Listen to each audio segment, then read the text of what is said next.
என்னை பொறுத்த வரைக்கும் நான் வந்து கப்பல் ஓட்டிய தமிழர். இவர் என்னுடைய தந்தை. அப்போ எனக்கு ஐஎன்எஸ் விக்ராந்த் கிடைச்சிது. விமானம் தாங்கி கப்பல் 800 மீட்டர்ஸ்குள்ளே டேக் ஆஃப் ஆகிடும், 800 மீட்டர்ஸ்குள்ளே அரெஸ்ட் ஆகிடும். நான் போகலாமா ஜாக் ஸ்டைலில் கேட்குறாங்க. கமாண்டிங் ஆஃபீஸர்லாம் ஆடி போயிட்டார். ஆனால் நான் பார்த்த வரைக்கும் அவங்கள போல ஒரு பிரேவ் லேடி நான் பார்த்ததே இல்லை. நீங்கள் அவங்க போகும்போது கப்பலை ஓட்டுனது நீங்கள் தானே? நான் தான்.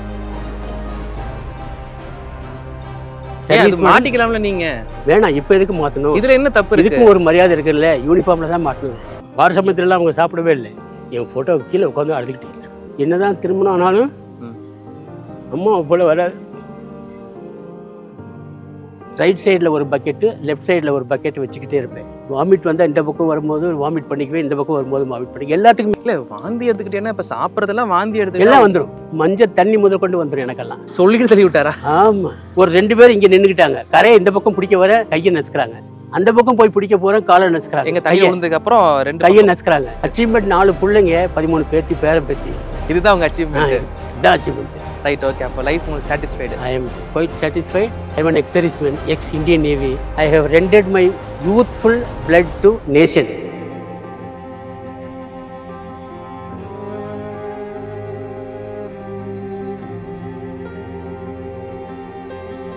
நேயர்களுக்கு அன்பு வணக்கங்கள். நான் உங்கள் தண்டர தமிழன் ஜஸ்டின்.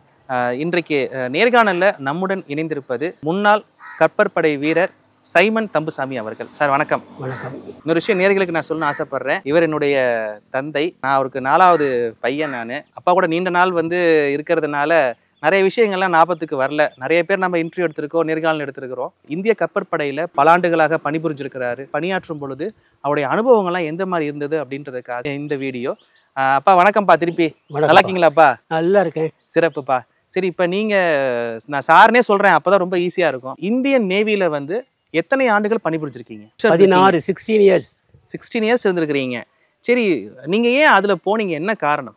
படிப்பு எனக்கு அதில் ரொம்ப இன்ட்ரெஸ்டாக இருந்துச்சு. அதனால் என்னுடைய ஃப்ரெண்ட்ஸும் வந்தாங்க எங்கள் கூட. திருச்சிராப்பள்ளி ரெக்ரூட்டிங் ஆஃபீஸில் போய் பரீட்சை எழுதினேன், பாஸ் பண்ணேன். உடனே என்னை கூப்பிட்டாங்க. 18 வயசு நான் போகும்போது. உள்ளே போகும்போது 18 வயசு? 18 வயசு. 11th இருந்தது, 12th கிடையாது? 12th கிடையாது, அதாவது 6th ஃபார்ம். ஓகே. இப்போ இருக்கிற மாதிரி கடினமாக இருக்குமா அப்போல்லாம் தேர்வுகள்? கடினமாக ஓரளவுக்கு நல்லாயிருக்கும். ரொம்ப கடினம்லாம் கடினம், ரொம்ப கடினம்னு சொல்ல முடியாது. ஓரளவுக்கு நாலேஜ் இருந்தால் போதும். மேத்ஸ் அண்ட் இங்கிலீஷ் 2 நாலேஜ் இருந்தால் போதும். General knowledge. உள்ளே போன உடனே எந்த மாதிரி இருந்தது அனுபவம்? 6 months ட்ரைனிங் கொச்சினில். ஐஎன்எஸ் வெந்துருத்தின்னு ஒரு இடம், நேவல் எஸ்டாப்ளிஷ்மெண்ட். அது எந்தெந்த பயிற்சி கொடுத்தாங்க? இந்த ஷிப்புடைய பார்ட்ஸ்லேருந்து ஷிப்பில் என்னென்ன வேலை செய்யணும், யார் யார் இருக்கிறது, எப்படி செயிலிங் ஆகும்போது எப்படி இருக்கணும், அந்த மாதிரியெல்லாம் நிறையா கற்றுக் கொடுத்தாங்க. 6 months முடிச்சுட்டு அதுக்கப்புறம் வேறு கப்பலுக்கு என்னை ட்ரான்ஸ்ஃபர் பண்ணிட்டாங்க. ஐஎன்எஸ் விக்ராந்த் ஏர்கிராஃப்ட் கேரியரில் என்னை ட்ரான்ஸ்ஃபர் பண்ணிட்டாங்க. நல்லபடியாக இருந்தேன், நல்லா சர்வ் பண்ணேன். இந்தியன், அதாவது ஐஎன்எஸ் விக்ராந்த்ன்றது ஏர்கிராஃப்ட் கேரியர். நீங்கள் முதல்ல போகும்போதே இதுதான் ஐஎன்எஸ் விக்ராந்த். எனக்கு சீட்டு குளிக்க எடுக்கும் போது எனக்கு ஐஎன்எஸ் விக்ராந்த். அதில் சீட்டு குளிக்க எடுக்கிறது, அதை எல்லாத்தையும் வரிசையாக நிற்க வச்சு பாகுபாடு இல்லாமல் செய்கிறது அது. ஏன்னா வேண்டியவங்களுக்கு வேண்டாதவங்களுக்குன்னு அப்படியெல்லாம் இருக்கக்கூடாதுன்ட்டு. அப்போ எனக்கு ஐஎன்எஸ் விக்ராந்த் கிடைச்சிது. நல்ல ஒரு கப்பல், விமானம் தாங்கி கப்பல். சாதாரணமாக ஒரு ஏர்கிராஃப்ட்டு லேண்ட்லேருந்து டேக் ஆஃப் பண்ணுறதுனாக்கா எவ்வளோ நீளமாக ரன்வே வேணும். ஆமாம், அதெல்லாம் கிடையாது. ஒரு 800 மீட்டர்ஸ்குள்ளே டேக் ஆஃப் ஆகிடும், 800 மீட்டர்ஸ்குள்ளே அரெஸ்ட் ஆகிடும், இறங்கிடும். ஒன்லி ஒரு ஹுக்கு ஹைட்ராலிக் ப்ரெஷரில் ஹுக்கு இப்படி இழுக்கும், பிளெயின் அந்த பக்கம் இழுக்கும். இந்த பவரை கட்டாக போட்டாங்கன்னா பிளெயின் சலுநேரும். இதுக்கு பைலட்டுடைய சாதுரியம் நிறையா இருக்குது. டக்குன்னு அவர் டேக் ஆஃப் பண்ணணும். அதுலேருந்து எப்பயுமே பக்கம் எட்ஜில் போனோன்னே ஃப்ளைட் இப்படி உட்காந்து தான் ஏறும். இறங்கும் போது ஒரு 4 அரஸ்டிங் ஒயர் இருக்குது. பிளெயின் பின்னாடி ஹூக் ஒன்று இருக்கும். சவுண்ட் அடிச்சுட்டு இறங்கும் போது ஏதாவது ஒரு ஹூக்கில் அந்த 4 ஒயர் மாட்டும் போது அதே இடத்துல எந்த இடத்துல மாட்டுதோ அதுலேருந்து கொஞ்சம் தள்ளி ஒரு 20 feet 40 feet நின்றும். நீங்கள் போன சமயத்தில் இந்த மாதிரி ஏர்கிராஃப்ட் இருக்கிற கப்பல் எத்தனை இருந்தது? ஏர்கிராஃப்ட் கேரியர் ஒன்று தான் இருந்தது. மற்றதெல்லாம் டிஸ்ட்ராயர்ஸ், க்ரூசர்ஸ் இப்படி தான் இருந்தது. சர்வே ஷிப்பு, கடலோர காவல்படை இதெல்லாம் நிறையா இருந்துச்சு.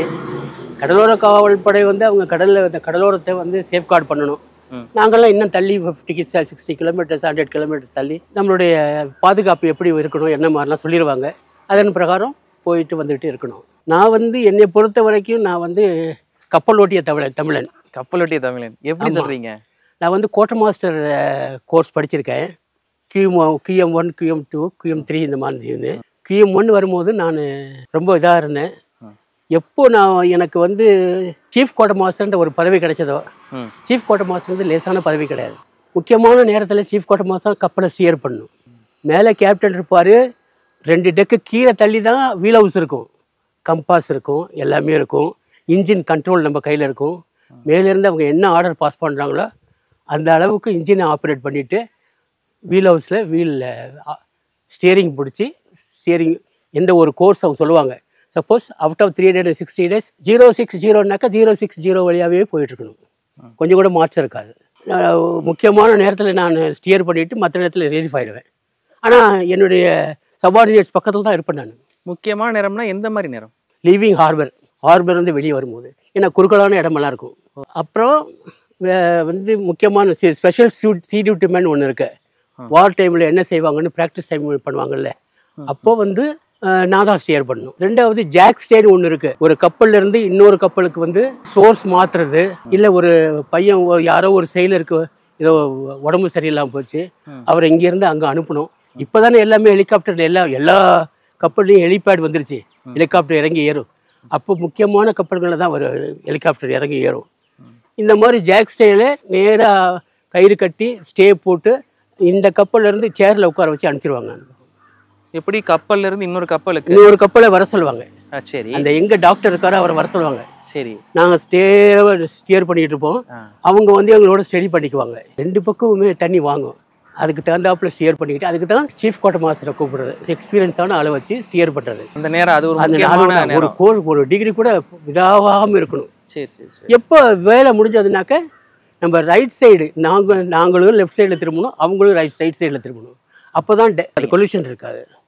நான் லெஃப்ட் சைடில் இம்மிடியேட்டாக கொடுத்துருவாங்க, அது அறுத்து விட்டோடனே சொல்லிடுவாங்க. அதாவது ரைட் சைடு ஷிப்புக்கு ஸ்டாபர்ட் சைடு, லெஃப்ட் சைடு வந்து போர்ட் சைடு. ஸோ ஸ்டாபர்ட் 10ன்னு அடிச்சிட்டாங்கன்னாவே 10 டிகிரி இந்த பக்கம் வந்து நேர் இந்த பக்கம் போகும், அவங்களுக்கு அந்த மாதிரி ஷிப்பு பிரிஞ்சு போயிடும். இந்த மாதிரியெல்லாம் அனுபவம் நிறையா இருக்குது.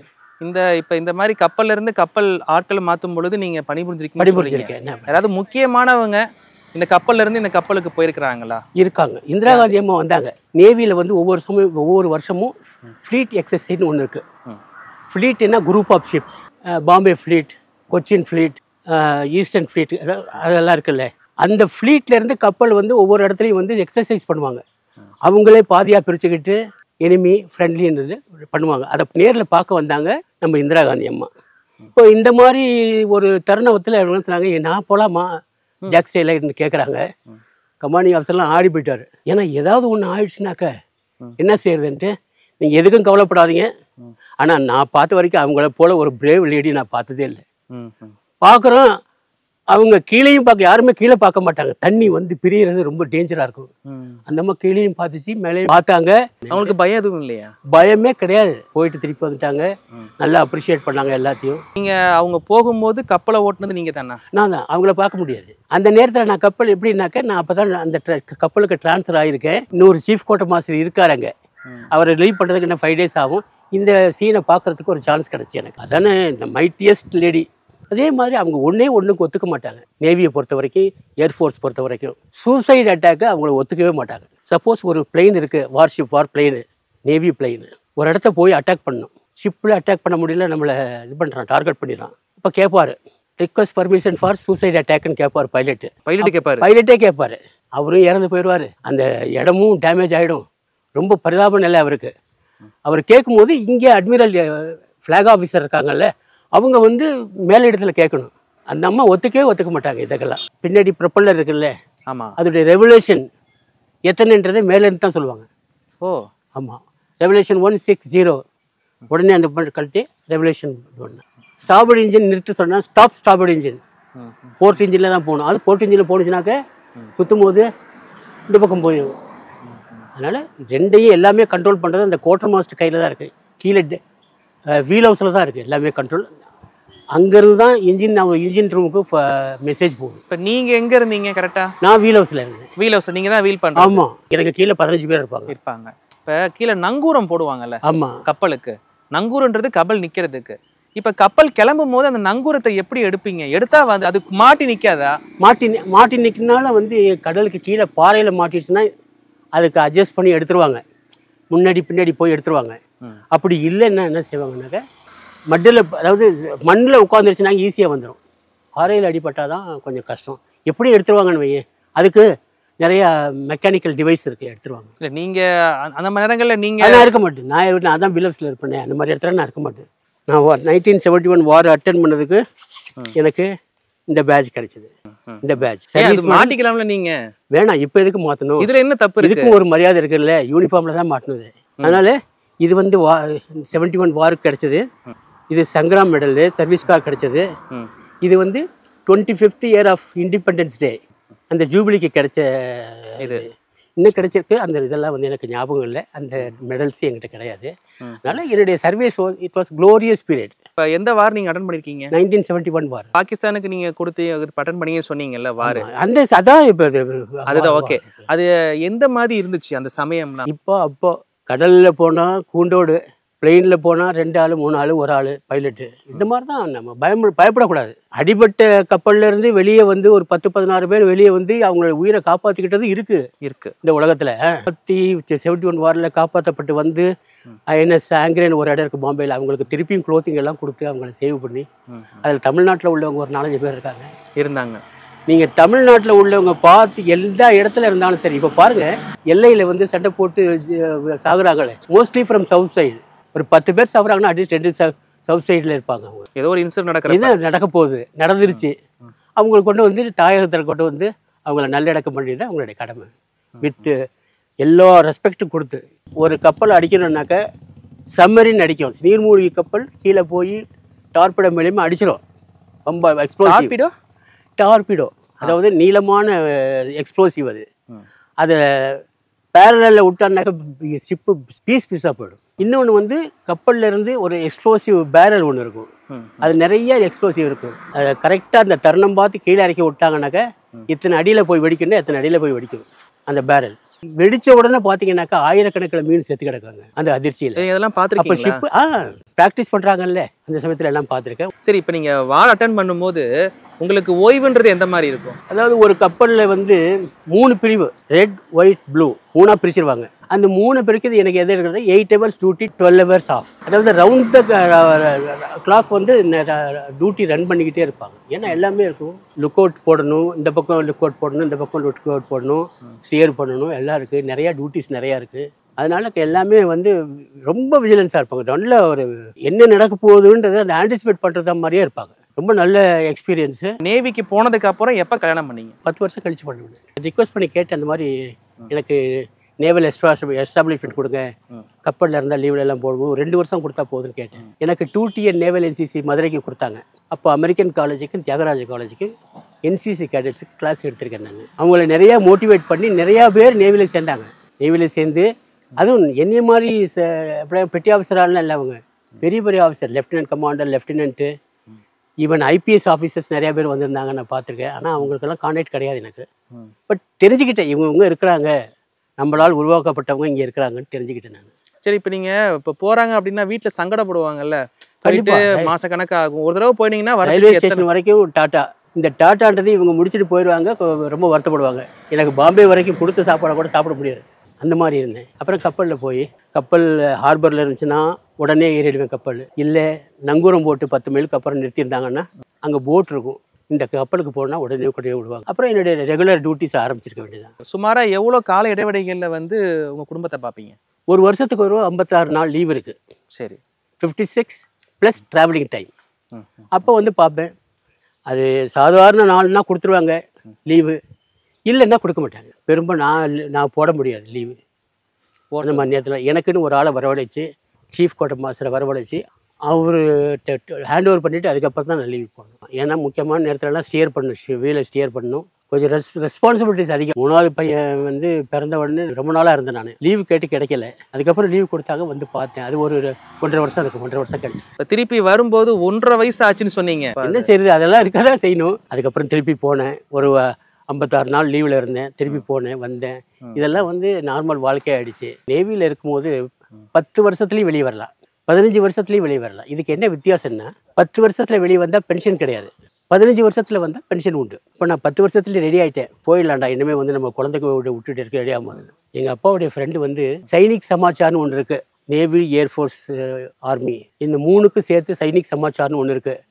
அந்த சைனிக் சமாச்சார் படிச்சுட்டு அவர் என்ன செஞ்சிருக்காரு, ஏன்பா 10 வருஷத்தில் வரான், இன்னும் ஒரு 5 வருஷம் சைன் பண்ண சொல்லு, ஒரு யூஸ்ஃபுல்லாக இருக்கும், பென்ஷன் கிடைக்கும் அப்படின்னு சொல்லும்போது எங்கள் அப்பா இவன் சொன்னால் கேட்க மாட்டேங்கிறான்.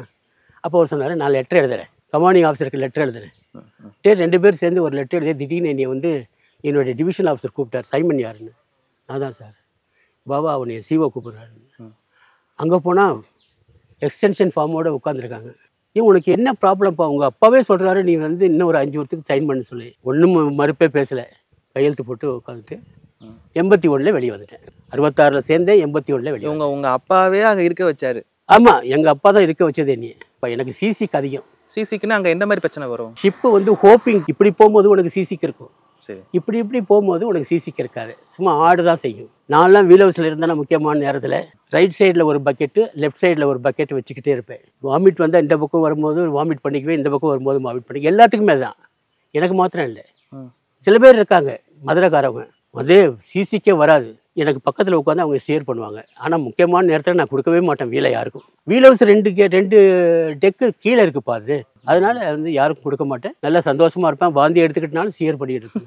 இல்லை வாந்தி எடுத்துக்கிட்டேன்னா இப்போ சாப்பிட்றதெல்லாம் வாந்தி எடுத்து எல்லாம் வந்துடும், மஞ்சள் தண்ணி முதல் கொண்டு வந்துடும் எனக்கெல்லாம். ஹார்பருக்கு எப்போ வருதோ, ஹார்பருக்கு இப்போ கூட நம்ம எங்கே கழிக்கிறதுக்கு டாய்லெட் போகணுன்னாக்கா அங்கே போய் உட்காந்தாலும் ஷிப்பு ஆடுற மாதிரி இருக்கும், அந்த ஒரு ஃபீலிங் இருக்கும். இந்த காலத்தில் இருந்த நேவி வேறு, இப்போ இருக்கிற நேவி வேறு. அப்போது வந்து உங்களுக்கு கம்ஃபர்ட் கம்மி. இப்போ வந்து தொட்டதுக்கெல்லாம் மிஷின் இருக்குது. எக்கோ சவுண்டரை பயன்படுத்துக்கு ஒரு மிஷின். எக்கோ சவுண்டர்னாக்க கப்பலுடைய கடலுடைய ஆழத்தை இது பண்ணு, டார்கெட்டு உள்ள தண்ணி கீழே எது வருதோன்னு பார்க்குறதுக்கு ஒரு மிஷினு. அப்புறம் ஷிப்லேயே இருக்குது சம்மரின் வந்து நீர்மூழ்கி கப்பல் உனக்கு தெரியும். அதில் வந்து மேலே வரத்துக்கு முன்னாடியே கலைடாஸ்கோப்னு ஒன்று இருக்குது. அந்த கலைடாஸ்கோப் மேலே தூக்குனாங்கன்னா அந்த சரௌண்டிங்கில் என்ன வருதோ தெரிஞ்சு போயிடும். அதனால் அவங்க சேஃபாக மேலே வந்துடும். நேவியில் ஜாயின் பண்ணும்பொழுது உங்களுக்கு நீச்சல் தெரியுமா? தெரியாது. எப்படி கற்றுக்கிட்டீங்க? வாரம் 2 முறை வந்து ஸ்விம்மிங் பீரியட் இருக்குது. நீச்சல் தெரிஞ்சவங்களுக்கு ஒன்றும் இது பண்ண வேண்டியதில்லை, தெரியாதவங்களுக்கு ஒரு ரெட் கேப் ஒன்று கொடுத்துருப்பாங்க. ஷேலோ வாட்டர்லேருந்து டீப் வாட்டர் போகக்கூடாது, அந்த மாதிரி ஒரு கண்டிஷன் கொடுத்துட்டு போஸ் நம்ம முழுகிட்டோம்னா கூட 2 பேரும் வந்து பாஞ்சு வந்து நம்மளை தூக்கிட்டு போயிடுவாங்க மேலே. அந்த அளவுக்கு நம்ம உயிருக்கு ஆபத்தே கிடையாது. சிரிச்சோம்னா அடுத்தவங்க படுற கஷ்டத்தை பார்த்து அடிப்பாங்க, அதை சிரிச்சோம்னா நமக்கு வந்து உதவிடுவோம். அந்த மாதிரி இன்சிடென்ட்லாம் நிறையா இருக்குது. என் ஃப்ரெண்டு ஒருத்தன் விட்டல்ன்றது தான், அவனுக்கு நீச்சல் தெரியாது, எனக்கும் தெரியாது. இவன் இன்ஸ்ட்ரக்டர் வரும்போது இல்லை சார் ஒரு மாதிரி ஓடாரு, நான் சிரிச்சிட்டேன். விட்டார் ஒரு அரை, எனக்கு வா இங்கேன்ட்டு மேரி என்னை வந்து மேலே கூட்டிகிட்டு போய் இந்த ஜம்பிங் லேடர்லாம் இருக்குல்ல அங்கே நிற்க வச்சு, அது வந்து இடம் ரொம்ப ஆழம் கம்மி, இந்த இடத்துல கொஞ்சம் அதிகமாக இருக்கும். சப்போஸ் நீ இப்போ தவறி விழுந்துட்டேன்னா கூட என்ன செய்யணும், கையும் காலையும் உதைக்கணும், தண்ணியை மேலேருந்து கீழே தள்ளணும். அந்த மாதிரி செஞ்சாதான் நல்லதுன்னு பட்டுன்னு சொல்லிட்டு தள்ளி விட்டாரா? ஆமாம். ஒரு 2 பேர் இங்கே நின்றுக்கிட்டாங்க, கரையை இந்த பக்கம் பிடிக்க வர கையை நசுக்கிறாங்க, அந்த பக்கம் போய் பிடிக்க போகிறேன் காலை நசுக்கிறாங்க, எங்கள் கையை விழுந்ததுக்கு அப்புறம் 2 கையை நசுக்கிறாங்க. அது மாதிரி 4-5 தடவை போயிட்டு வந்தோன்னா நீச்சல் ஆட்டோமேட்டிக்காக வந்துடும். ஒரே நாள்லையா? ஆமாம், ஒரே நாளில் கற்றுக்கிட்டீங்க? ஒரே நாளில் அடிக்கடி வரும்போது இன்னும் எக்ஸ்பீரியன்ஸ் ஆகும். ஸ்விம்மிங் டெஸ்ட் பாஸ் பண்ணால் தான் 2வது ப்ரொமோஷனு.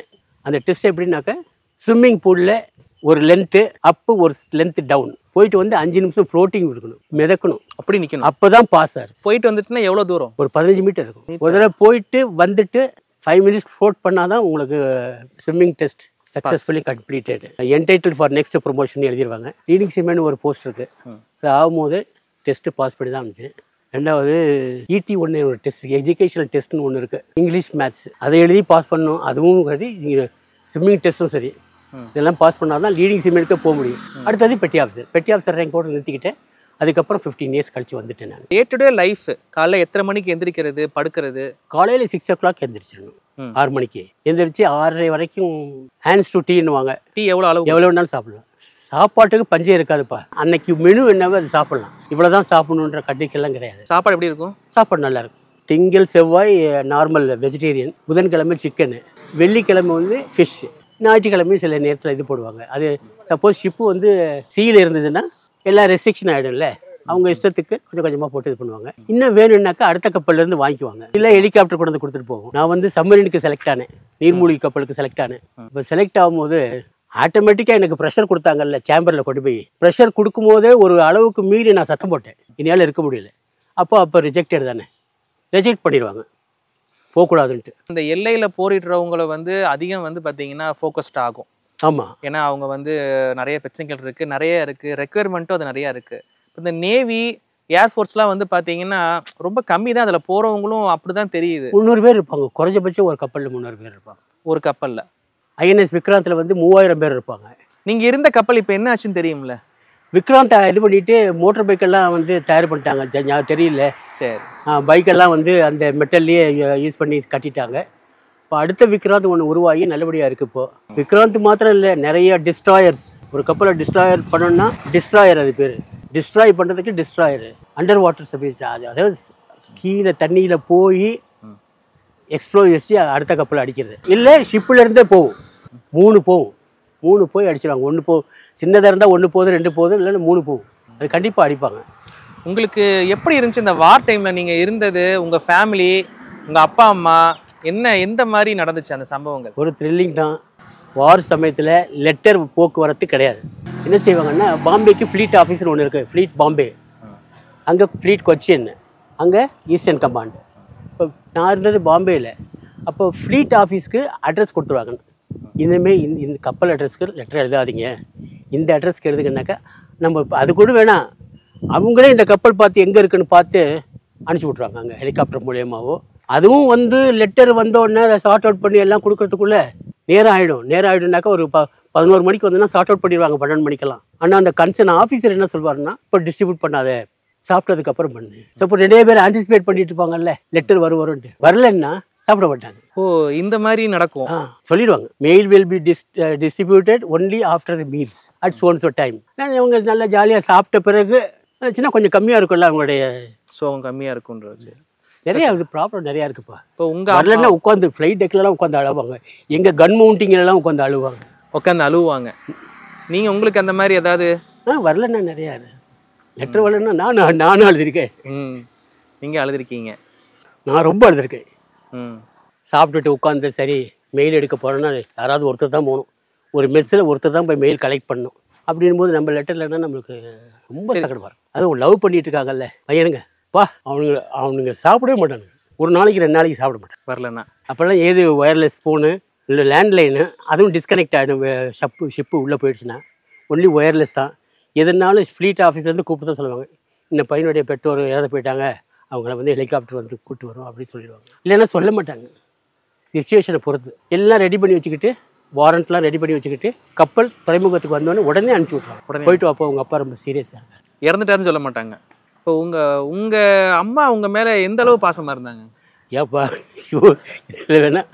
இதெல்லாம் வேணாம். இல்லை எனக்கு தெரிஞ்சுக்கதான் வேணாப்பா. இல்லை நானும் பார்த்துருக்கிறேன், தெரிஞ்சுக்கிறதுக்கு தான். நீங்கள் சொல்லியிருக்கீங்கல்ல, அதுக்கு அளவே இல்லை. அப்பா கிட்ட பயம், அம்மா தான் எல்லாமே. வார சமயத்துலலாம் அவங்க சாப்பிடவே இல்லை, என் ஃபோட்டோவுக்கு கீழே உட்காந்து அழுதுகிட்டே இருந்தாங்க. நீங்கள் போகும்போது வாரில் அட்டன் பண்ணும்போது எத்தனை வயசு உங்களுக்கு? 23 வயசா? 23 வயசு. அப்போ உங்களுக்கு திருமணம் ஆயிடுச்சா? இல்லை, 28 தான் ஆனிச்சு. என்னதான் திருமணம் ஆனாலும் அம்மா போல வராது. ஒய்ஃபை விட அம்மா தான் முக்கியன்றீங்களா? நீங்கள் எந்த அளவு மிஸ் பண்ணுறீங்க உங்கள் அம்மாவை? அதிகம்பா, ரொம்ப அதிகமாக. எடிட் பண்ணிடுவீங்களா? இதெல்லாம் அதெல்லாம் பண்ணிடுவேன், பிரச்சனை இல்லை. ஒவ்வொரு வருஷமும் லீவ் முடிஞ்சு போகும்போது ஊருக்கா கொஞ்சம் பலவாரம் இதெல்லாம் செஞ்சு கொடுத்து அனுப்புவோம். இதெல்லாம் கப்பலில் கொண்டு போகிறதுக்கு அனுமதி. நம்ம ஃப்ரெண்ட்ஸோடு உட்காந்து சாப்பிட்டு ஒரே நாளில் காலி ஆகிடும் எல்லாமே.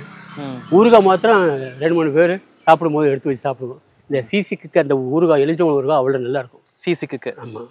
பொழுதுபோக்கு அப்படின்றது இந்த நேவல் படையில் இருக்கிறவங்களுக்கு என்ன இருக்கும்? உள்ள கேரம் போர்டு இருக்குது, சீட்டு விளையாடுவோம், கேம்பிளிங் கிடையாது, சும்மா. இது வந்து சீல இருக்கும்போது அது இதுக்கு வந்த உடனே, ஹார்பருக்கு வந்த உடனே எங்களுக்குன்னு ஒரு கேன்டீன் இருக்குது, நேவல் கேன்டீன், ஃப்ளீட் கேன்டீன். அங்கே போனோம்னாக்க எங்களுக்கு எல்லா விதமான கேமு, இன்டோர் கேம் இருக்குது, பில்லியார்ட்ஸ் இருக்குது, பேட்மிண்டன் இருக்குது, கேரம் போர்டு இருக்குது, செஸ் இருக்குது, எல்லாமே இருக்கும். பில்லியார்ட்ஸ் நான் ரொம்ப நல்லா விளையாடுவேன், நல்லா எனக்கு எக்ஸ்பீரியன்ஸ் இருக்குது, நல்லா விளையாடுவேன். இப்போ உங்களுக்கு அங்கே பனிஷ்மெண்ட்னா ஏதாவது என்ன கொடுப்பாங்க? இருக்கும், மிஸ்பிஹேவியருக்கு பனிஷ்மெண்ட் உண்டு. அது என்ன பனிஷ்மெண்ட்? என்னையை விட ஒரு சீனியர் வந்து என்னைய கண்டித்து அதுக்கு சரியானபடி நான் ஒத்துழைக்கலைன்னா என்னைய கொண்டு போய் பெரிய ஆஃபீஸர்கிட்ட நிறுத்திடுவாங்க. என்னைய கூட்டிகிட்டு போனவனும் சரியான பதில் சொல்லணும், நானும் சரியான பதில் சொல்லணும். 2 மேட்ச் ஆகலைனாக்கா துப்பாக்கியை தூக்கி ஓடுறது, கீழே தவளை மாதிரி குதிக்கிறது, ரன்னிங், கீப் ஆன் ரன்னிங்னுவான். சில நேரத்தில் இன்சார்ஜ் ஓடிக்கிட்டே இருக்கணும். ஸ்டார்ட் டூயிங் கிளாப்பிங்னுவாங்க, அப்போ கிளாப் பண்ணிக்கிட்டு இருக்கணும். இல்லை சிட் உட்காந்து எந்திரிக்கணும். தொடையெல்லாம் வலிக்கும். அந்த மாதிரி பனிஷ்மெண்ட்லாம் நிறையா இருக்குது. ஆனால் என்னையை பொறுத்த வரைக்கும் நான் எந்த பனிஷ்மெண்ட்டும் அனுபவிக்கலை. சீனியர்ஸ் வந்து சாப்பிடாதனா கூட நான் சாப்பிட நிறுத்திக்கணும்.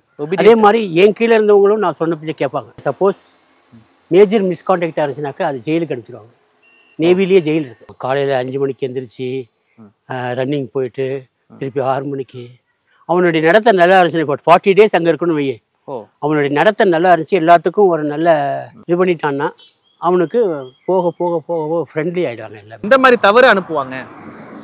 அடிச்சிட்டா ஒருத்தர் இன்னொருத்தர் அடிச்சிட்டா, என் பொருளை இன்னொருத்தன் திருடிட்டான்னு வச்சுங்க, அதுக்கும் பனிஷ்மெண்ட் உண்டு.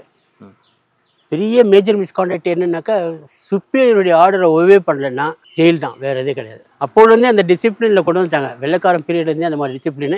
அதை நம்ம இந்தியன்ஸுக்கு சொல்ல வேணாமா? பயங்கர டிசிப்ளின் இருக்கும்.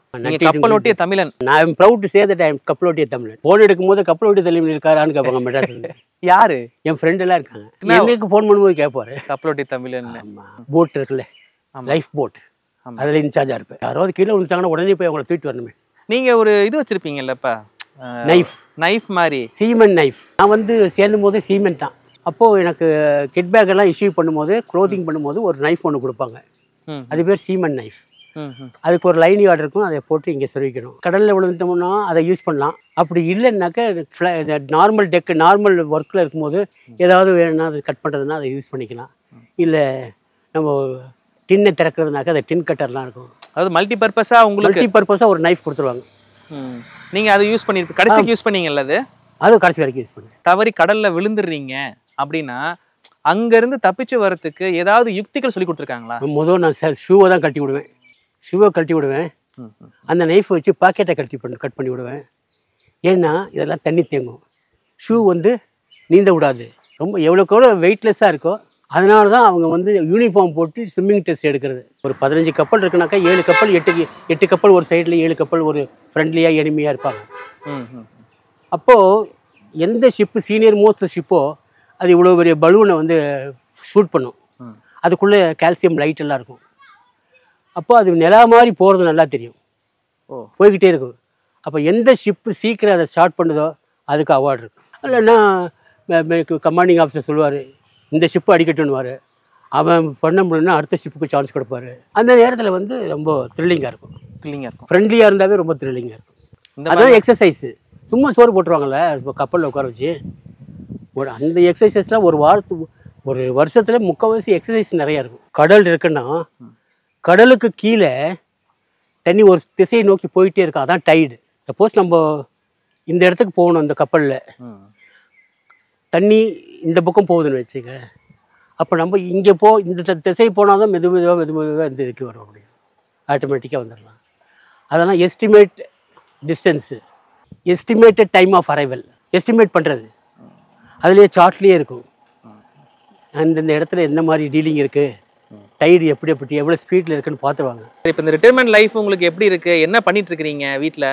பேரப்பிள்ளைகளோட இப்போ இது எனக்கு பொழுது போகுது. பேரப்பிள்ளைங்க இருக்குது, பொண்டாட்டி புள்ள மருமக மக்கள் எல்லாம் இருக்காங்க, அவங்களோட நல்ல பொழுது போயிட்டு இருக்குது. அன்றைக்கி ஆல்மோஸ்ட் இப்போ உங்களுக்கு வயது எத்தனை ஆயிடுச்சு உங்களுக்கு? எனக்கு 78. ஒரு எய்ம் இருந்துச்சா சின்ன வயசுல? அது நிறைவேறிடுச்சா?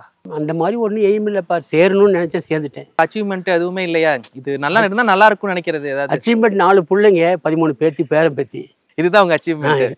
இதான் அச்சீவ்மெண்ட். Right, okay. அப்போ லைஃப் உங்களுக்கு satisfied? I am quite satisfied. Okay. ஆமாம். நீங்கள் எதாவது சொல்லணும்னு நினைக்கிற விஷயங்கள் ஏதாவது? நிறைய ஆர்மி நேவி ஏர்ஃபோர்ஸில் சேருங்க. I am ex serviceman, ex Indian navy. I have rendered my youthful blood to nation. I have given my youthful blood, youthful service.